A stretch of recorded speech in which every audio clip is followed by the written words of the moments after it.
Saludos amigos de SP Noticias, Héctor Palacio. En el contexto de las conmemoraciones del gobierno federal del 2021, que incluye los aproximadamente 7 siglos de la fundación de la Ciudad de México, los 500 años de su caída y los 200 años de la independencia del país, el gobierno de la ciudad, a cargo de Claudia Sheinbaum, ha anunciado también sus actividades durante esta semana. De entrada le llaman 7 siglos de historia, México Tenochtitlan, lo cual es de elogiarse porque ha causado polémica el punto exacto de la fundación de la ciudad, y en la anterior cápsula dijimos que eso no es posible, pero sí aproximado, ¿no? Para dejar que esto sea una discusión abierta, pero sí estamos hablando de aproximadamente 7 siglos, ya ahondaremos sobre ese tema. Pero a mí me han llamado en particular la atención 2 eventos dentro del cúmulo anunciado por Sheinbaum. El primero de ellos es la sustitución del nombre de la avenida Pedro de Alvarado por Calzada México Tenochtitlan.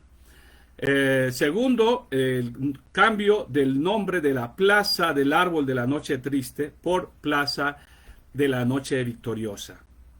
Bien, esto ha creado polémica y ahorita veremos si tiene justificación o no. De entrada, ambos acontecimientos, ambos eventos están relacionados en el tiempo, en la historia, en el mismo tiempo más o menos y en una misma noche. Es la noche del 30 de junio al 1 de julio de 1520. Cuando Hernán Cortés se va a combatir a Pánfilo Narváez a Veracruz, las tropas que había enviado el gobernador de Cuba, Diego Velázquez, que lo consideraba y era un traidor, deja a cargo de la Ciudad de México, Tenochtitlan, a su capitán Pedro de Alvarado, al mando de 80 hombres. En la noche del 22 de mayo, dentro de las celebraciones de la ciudad propias de su cosmogonía, de sus ritos, de sociedad, por causas diversas, y se especula sobre ello, hay evidencias distintas, Pedro de Alvarado ordena una matanza, conocida como la matanza del Templo Mayor, cruel, terrible, porque la gente pues estaba celebrando, no estaba armada. Una vez consumada esta, se van a esconder de nuevo, entre otros lugares, al Palacio de Azayacatl, donde habían sido hospedados por Moctezuma cuando les diera la bienvenida en noviembre del año anterior.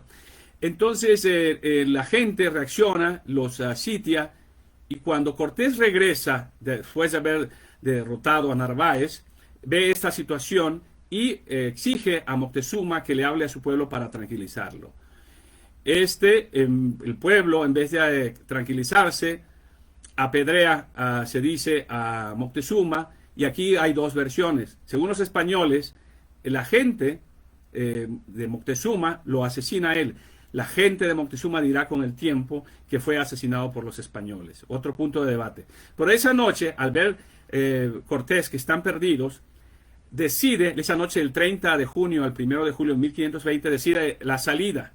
Entonces salen rumbo a Tlacopan, es decir, Tacuba, y en el punto de cruce de lo que hoy es Reforma y el puente de Alvarado, donde está la iglesia de San Hipólito, son acorralados por los mexicas.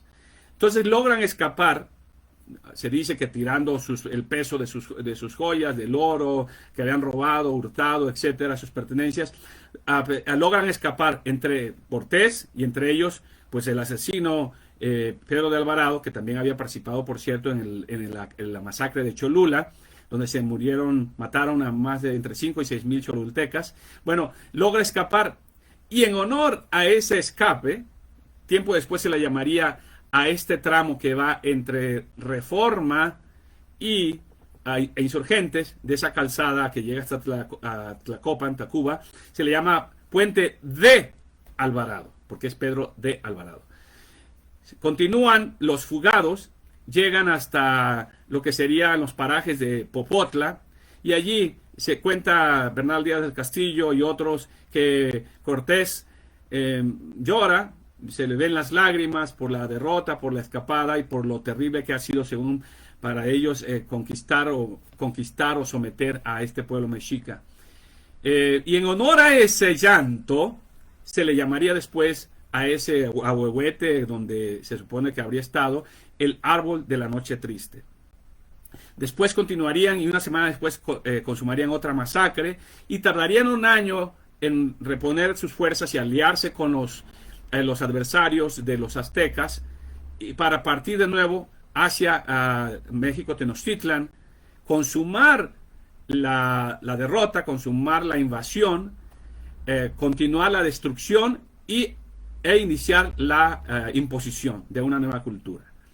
Estos dos eventos, entonces les decía, relacionados en una misma noche, es lo que está en debate y ha causado pues la molestia de algunos expertos, historiadores y antropólogos.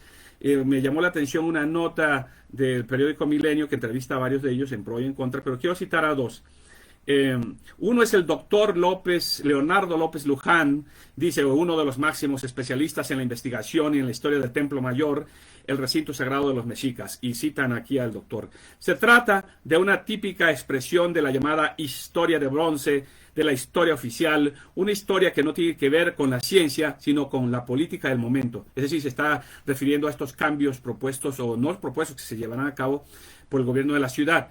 Pues permito informarle aquí al doctor López Luján que se ha considerado que la única ciencia social es la historia y sobran las evidencias históricas, es decir, referencias de su momento y posteriores, de que estos dos eventos son tal cual los relaté. Entonces, es absurdo estar homenajeando a criminales porque que hayan tardado 501 años en hacer esta reversión, este cambio de perspectiva de la historia. Entonces no es política del momento, ha tomado 500 años. Entonces es bastante anticientífico el doctor López Luján y más bien sería científica la decisión que se está tomando ahora, que por otro lado pues tiene mucho tiempo ya en el debate. Otra opinión es la del historiador Alejandro Rosas. Dice, esa iniciativa es totalmente absurda y sin sustento, es simplemente ideología barata y chafa sobre el nacionalismo que no lleva a ningún lado. Este gobierno no trata de hacernos comprender la historia, estudiarla o analizarla, sino imponer una nueva historia oficial, así de simple. Si van a empezar así, continúa, tendrían que quitar nombres, calles y monumentos, entonces se tendría que destruir el Palacio Nacional, porque fue de los virreyes de la Nueva España, la Real Audiencia lo compró a los descendientes de Cortés, es decir, no fue hecho para los presidentes de México. A este señor Rosas, si habla en serio, habría que quitarle los grados de historiador que tenga y preguntarle dónde estudió la primaria, porque lo estafaron.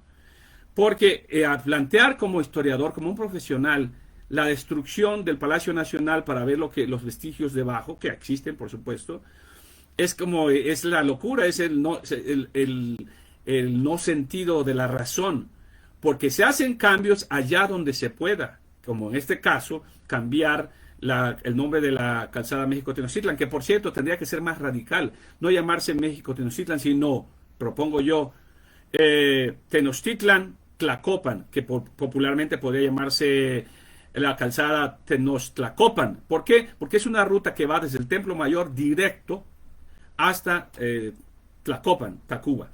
Entonces, en el mundo, un historiador serio va a hacer un planteamiento tan absurdo como este señor Alejandro Rosas.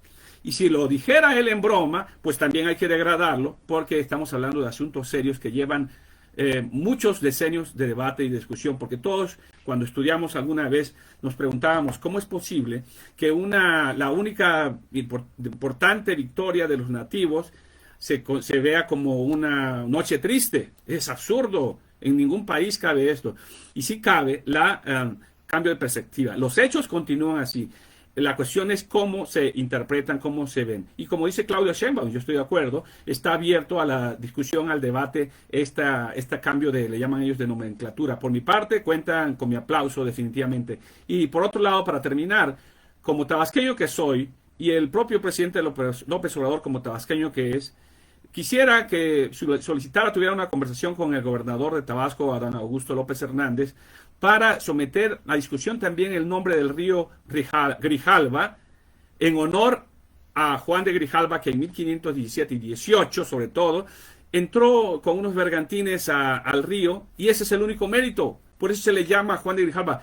Es otro absurdo. Hay cosas que se pueden revisar, como esa también, y yo plantearía que a este río se le volviera a llamar como en su momento y está registrado por los invasores, se llamaba Tabasco, Río Tabasco, sería la mejor opción. Pues bien, más allá de los absurdos que hacen politiquería a pesar de ser expertos, hay que celebrar estos cambios anunciados por la ciudad. Y es todo por el momento, que esté muy bien.